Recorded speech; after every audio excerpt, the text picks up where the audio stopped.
পুরীতে বহু ভক্তদের সমাগম। এই মুহূর্তে যে ছবি আমরা তুলে ধরছি আপনাদেরকে, কাতারে কাতারে পুণ্যার্থী জগন্নাথ ধামে উঠছে জয় জগন্নাথ ধ্বনি। বলরাম সুভদ্রাকে নিয়ে আজ নবযৌবন বেশে মাসির বাড়ি যাবেন প্রভু জগন্নাথ।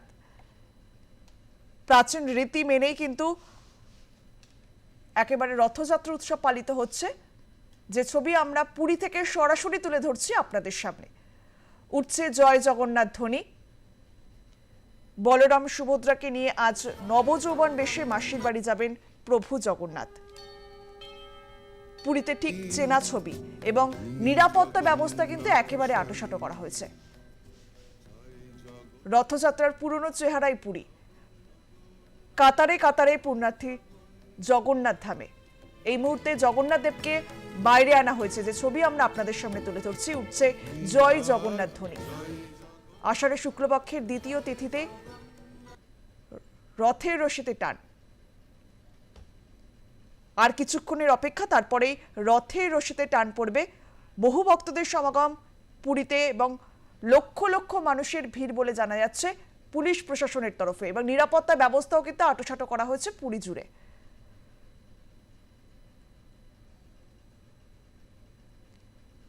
এই রথযাত্রা উৎসব পুরনো ঐতিহ্যকে মেনে কিন্তু আজও পালিত হয়ে আসছে। একবার বোন সুভদ্রা দাদা জগন্নাথকে বলেছিলেন যে পুরী শহরটি ভ্রমণ করবেন তিনি, তারপরে কিন্তু জগন্নাথ দেব বলরাম এবং সুভদ্রাকে নিয়ে নগর ভ্রমণে বেরিয়েছিলেন। তারপর থেকে সেই রীতি আজও মেনে চলছে।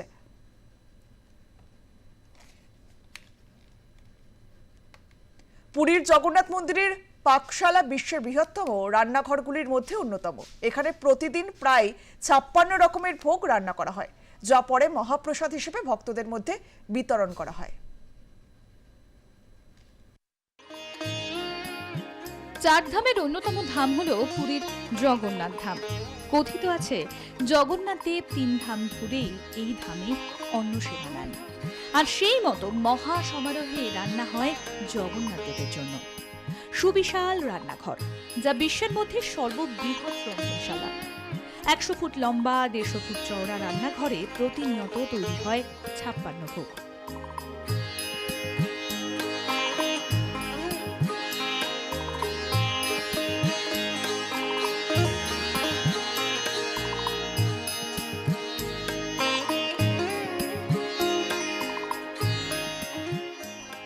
প্রায় 1000 জন নিয়োজিত রয়েছেন রান্নার কাজে।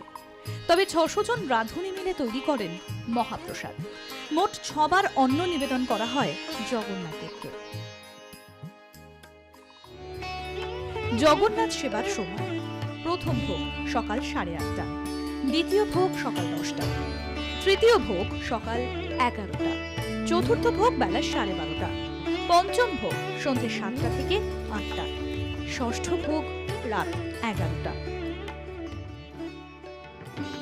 ভোজন রসিক জগন্নাথ দেব খেতে এবং খাওয়াতে কাউকেই কার্পণ্য করেন না, তাই এখনো সেই রীতি চলে আসছে জগন্নাথ ধামে।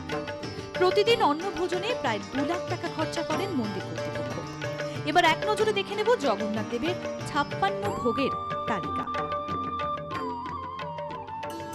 জগন্নাথ দেবের 56 ভোগ: মুড়ি, নারকেল নাড়ু, খোয়া ক্ষীর, দই, টুকরো টুকরো কলা, সুগন্ধি ভাত, শুকনো খিচুড়ি, কেক, বড় কেক, মাথাপুলি, মিষ্টি কেক, প্যানকেক, নারকেল দিয়ে তৈরি কেক, আদা দিয়ে তৈরি চাটনি, শাক ভাজা, লঙ্কা দিয়ে তৈরি নাড়ু, করলা ভাজা, ছোট পিঠে, দুধ দিয়ে তৈরি মিষ্টি, ভাত দিয়ে তৈরি মিষ্টি বোঁদে, পান্তা ভাত, দুধ ভাত, বিশেষ মিষ্টি, পাঁত মনোহর, তাকুয়া মিষ্টি, ভাগ পিঠে, নিমকি, ভাত সবজি, কাকারা মিষ্টি, নোনতা বিস্কিট, মিষ্টি লুচি, বিড়ি পিঠে, চারাই নাড়া মিষ্টি, খাস্তা পুরি, কদলি বড়া, মিষ্টি চাটনি, রাইস কেক, পদ্ম পিঠে, পিঠে, কাঞ্জি, দই ভাত, বড় আরিসা, ত্রিপুরি, সুগার ক্যান্ডি, সুজি ক্ষীর, মুগা সিজা, মনোহারা মিষ্টি,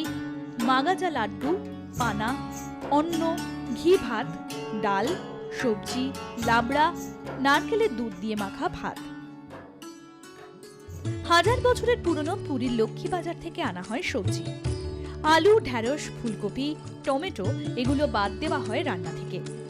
মহাপ্রসাদ প্রথমে জগন্নাথ দেবকে নিবেদন করা হয়, তারপর তা প্রসাদ আকারে চলে যায় আনন্দবাজারে। সেখান থেকেই ভক্তদের বিতরণ করা হয় জগন্নাথ দেবের প্রসাদ।